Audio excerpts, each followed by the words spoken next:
દલિત સમાજનો ઉમેદવાર કડીમાં લડતો તો ન્યા કોઈએ મદદ ન કરી આમ આદમી પાર્ટી, અહીંયા ગોપાલને જીતાડવા આવી ગયા વગેરે વગેરે. તો ભાઈ કોઈ ઉમેશ મકવાણાને પૂછે કે કડીમાં તમે કેટલી કરી હાલો સભા, ઈ કાંઈ નહીં, ખાલી બાણ જ મારું હતું. બીજું એને કીધું મને સસ્પેન્ડ જે કરવામાં આવ્યો ઈશુદાન ગઢવીએ એનો જવાબ કોળી સમાજ આપશે. જે બોલો આપણી ત્યાં તો આ છેલ્લામાં છેલ્લી વાત ઈ છે ને, સમાજ સાખી નહીં લે. મને કોઈક માણસ વ્યક્તિગત કારણોસર હેરાન કરે એટલે હું બ્રહ્મ સમાજ સાખી નહીં લે અને ચોથી જાગીર સાખી નહીં લે, એના જેવી વાતો. પણ આ ઘટનાથી બેન આમ આદમી પાર્ટીને કઈ સેટબેક આવે એમ નથી. તમને કહું, લખી રાખો. ઉલટાનું તમને કહું, જે જનતામાં શું થશે, ભૂપતભાઈનો દાખલો બિલકુલ તાજો છે. ભૂપતભાઈ ન ઘરના રહ્યા, ન ઘાટના રહ્યા, ન ધારાસભ્ય રહ્યા, ન કાંઈ નહીં, આમમાં રહ્યા. એ ભાજપમાં હોવાનું ઈ કે છે, ભાજપ વાળાને જે થવું થાય.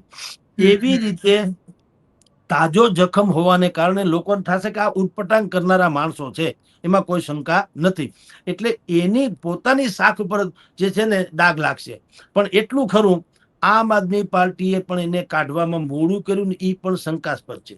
એને આમ કરવું ન જોઈએ, કારણ કે હવે એક રડી ખડી આશા પણ લોકોને આમ આદમી તરફ ગોપાલને કારણે ગઈ છે. પણ એ પાર્ટી પણ જો કઈ સમજોતા કરતી હોય તો લોકોને એમ લાગે કે છછુંદરના હંધા હેરખા છે, પછી આપણે અજાણ્યા મિત્ર કરતા જાણીતો શત્રુ વધુ સારો, તો પછી એમાં શું વાંધો.